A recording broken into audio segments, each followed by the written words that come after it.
Well, that seems to be a big issue because there is so much shame involved across the board. You know, it doesn't just have to be homeless, it's whether, you know, if you don't have enough money or you are eligible for food stamps and not taking them, that there's so much pride in this country. Right. That seems like a huge hurdle for people, is the pride issue. Yeah, the pride thing is to go stand in the line and to, like when the Great Depression came, my grandmother was telling me back in 1929, where a lot of people who were living, you know, real good lives, when the Great Depression came, they went and jumped off of bridges due to the fact that they couldn't deal with the poverty-stricken area. Right. So you had all these homeless people who were already standing in lines, soup lines, and then you had all these rich people coming to get in lines, and they couldn't deal with the pressure. Right. So the only thing the homeless people had to deal with, hey, look, there's just more people in the line, but they were used to living this type of life. So being homeless, it is, you know, it's an advantage. It's a lot of people don't realize it. If you take a course of being homeless, or you take on the 24-hour challenge of being homeless, it is something that you will remember. I don't care if you have a major or master's or doctor's or whatever, you will always remember that 24-hour period. We should get that guy in the Jaguar to do the 24-hour. Oh, he's not going to do that. He's not going to do it. He wants your number, your Social Security number. Well, I'm not giving it to him. What is it? Tell me about the 24-hour challenge, because I want to see how game I am. I want to challenge you to a 24-hour period on the streets of Seattle. Okay. Maybe we stay in a shelter, maybe we stay in a car, maybe however the flow goes, you know what I'm saying? And, okay, when I first came here to Seattle, I was homeless. I knew a lot of people down there. It has changed, so I may and I may not know anybody down there, so that would be more challenging. So what we're going to do is, with the time that we get down there is going to be the time that next day that we'll be able to leave from down there. We're going to have to eat at shelters. We'll have to go in the library, stay warm or dry, whatever it is the weather conditions are that day. And you know, just if we can get somebody to follow us with a camera, you know, I think it would be very enlightening. Okay. Will you follow with the camera? Yes, sir. You will? I will take the challenge. I will do it, sir. I will do it. Okay. Okay, I surely appreciate that. I'm actually sort of excited about doing it. I like the idea of it. All I ask you to do is don't wear your penny loafers. I don't have penny loafers. Don't have. I'm not even wealthy enough to have penny loafers. Don't have your collar so creased. You know what I'm saying? You're gonna have on a shirt that you just washed and you didn't dry. Okay. You're gonna have a little cap on. Probably your New Balance that you had thrown up in the. I don't have any New Balance. I'm gonna wear my Chucks like you're wearing. Well, we're gonna wear Chucks. We're gonna rock our Chucks together. Okay. And we're gonna take on this challenge, and we're gonna make history with this. We're gonna make history with this? We're gonna make history with this. I like that. Okay. You and I together. We'll make another movie. Yeah, we'll make another movie. There you go. That's right. Now you have made. I mean, how many films have you made? At least 4. Yes, I have 4 documentaries. Skid Row Journey. Correct. Cry Out to Obama. Right. Correct. Cry Out to Michelle Obama. Correct. You haven't gone to the daughters yet. Down, but not. Oh, you know what? I'm thinking about doing that. Yeah. I'm thinking about getting. Yes, you're serious. I'm thinking about getting like some adolescents, some youth, and going and asking them their opinion about the Obama daughters, and see where that goes, because it's like I'm on a roll now. You know, when you get on a roll, you just keep rolling it. You know? If you throw a snowball down the hill and it keeps rolling, you just keep rolling with it. I want to talk about that as well.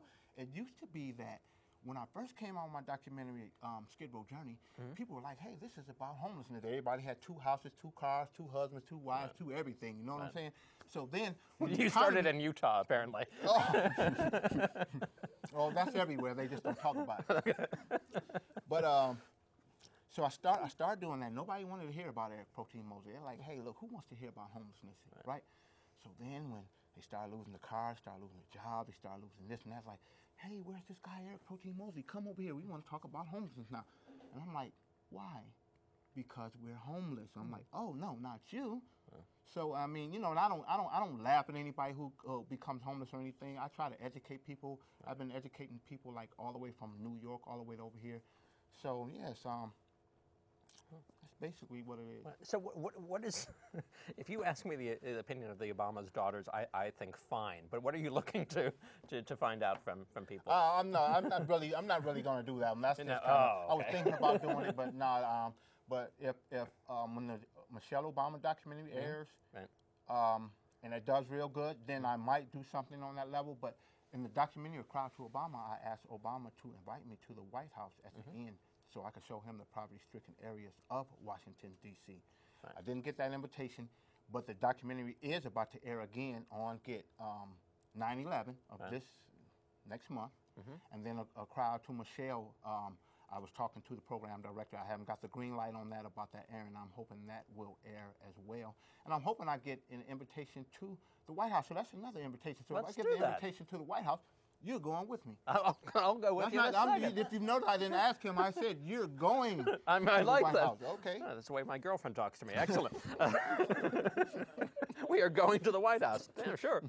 But I think it's interesting to me because it's always fascinating in our society is that Americans are so quick to respond to tragedies in another country. Oh, there's an earthquake over here. There's something else going on over here. Or Obama, or George Bush takes a plane and goes to see what's going on down in the Gulf, in New Orleans or something like that. But homelessness is a bigger catastrophe, a bigger disaster, and it's everywhere, and people just don't go out and see it. They see it, excuse me, but they tend to turn their heads to that type of, thing that's going on. They see it. A lot of people are like saying, hey, I don't care about homelessness. I have this amount of money in the bank. But that's fine. You don't care about homelessness. But, what about your grandkids? What about your great-grandkids when homelessness is 1 out of every 3? So when you have a home, you're a target for a violent crime or home invasion where you come out on the street and somebody says, oh, he has a home? What? So then would you start worrying about it then? Would your grandkids start worrying about it, that you become a statistic because you own a home? So yes, we should care about how many people become homeless, and can I talk a little bit about the census? Please. The census, okay, when you're doing it with people who are not homeless, it's called census. Right. When you're doing it with people who are homeless, it's called senseless. Because for real, like I was just explaining to you, I could take you back down to Seattle, and it might not be not one person that when I came here to Seattle, that's how it rotates. Right. Any given night that you go to sleep, it can be any amount of people, homelessness, that come into the city of Seattle and leave out that night. Right. You don't know who they are. You don't know how many came in, and you don't know how many left out. So I travel all across the country, and I might see somebody in New York and come over here and see them like 3 days after I got here. So how can you keep up with people like that? Now, on the other hand, if you house these people, if you get an address on these people, then you can census them. You know what I'm saying? You can get some type of count on them. But people traveling across the country back and forth, you will never get a count on those heads. Right. Is that particular to Seattle, this idea that people are constantly sort of transient and moving through? Because when I go back to New York, the interesting thing is I always go back to my old neighborhood, and while I look for Cornell and I haven't found him and have some stories about him, I see many of the same people. I mean, I see, and once again, all those different classes of homelessness, I see some of the same, like drug addicts there, certainly, but I also see some of the same people who are just riding the perimeter, essentially. Right. And that hasn't changed in 10 years. Okay, but you have those too. You have your normals, you have your regular residents, just like a regular neighborhood. Right. You have the people who move there who are never going to move. Right. Then you have people who might come there and stay there for 6 months. It's just the same thing. Right. You have your regular people who are like, hey, look, I'm not going to travel across the country to be homeless. I can be homeless right here. My grandmother lived up the block. My granddad lived down the street, and hey, I can buy my whiskey right here. Right. So they're not going to leave. Where you have a lot of other people who are like, hey, look, I came here a month, I didn't like it, and I'm gone. Right. So the regular, yes, you can count them. And that might only be 5%. But what about the other 95% who are transients, who are just traveling day by day to different cities to try? And I'm not saying that to try to get anybody alarmed. They might just be trying to find a better way of life. Right. So when we look at those stats, I mean, and that was the interesting thing in doing research for the show, I'm looking for stats on homelessness, and I see things all across the board. I mean, like there doesn't seem to be a single consistent number about it. Is that because nobody can get it, essentially? It's a moving target. That's what it is. And I don't follow no stats on homelessness. Right. As long as there's one homeless person, it's a problem. Right. If you went outside your house and somebody said, hey, don't go outside. There's one man outside shooting with a machine gun, and he's killing everybody that walks up and down the block. Right. You're not going to be like saying, well, it's only one. Right. Well, how many is it? You're going to stay inside the house. So how come when it comes to homelessness, it's not a problem when it's one person? As long as there's one homeless person, there is a problem. I agree entirely, but I don't maybe because it is transient, or maybe because people can't put a name and a face to it, we don't see it clearly as a human problem. That, to me, is the most distressing part of it, is that it doesn't seem like it's humanized in some way, that people actually look at the homeless as being some different almost like a different species Right. somehow. Like somehow, oh, he's homeless. That's not me. That's Right. you know, Yes. whatever. Yes. It's very sad. If there are people who want to know more about homelessness, certainly they should see all of your films. And Correct. how are they going to see those? You can go to Pro Vista Films. Provista Films. Yes, that's my website. And actually, I'm having a premiere of A Crowd to Michelle at the WAMU Theater. That's here in Seattle. I don't have an actual date, Okay. but it will be on my website. So, and I'm not going to say I wouldn't recommend to see any other homeless documentaries, but yeah, just do some research on it. Just find out what it is, and further look into it and find out more about it. That's what I would have to say. Okay, and at least one of your films will screen here again on Scan TV.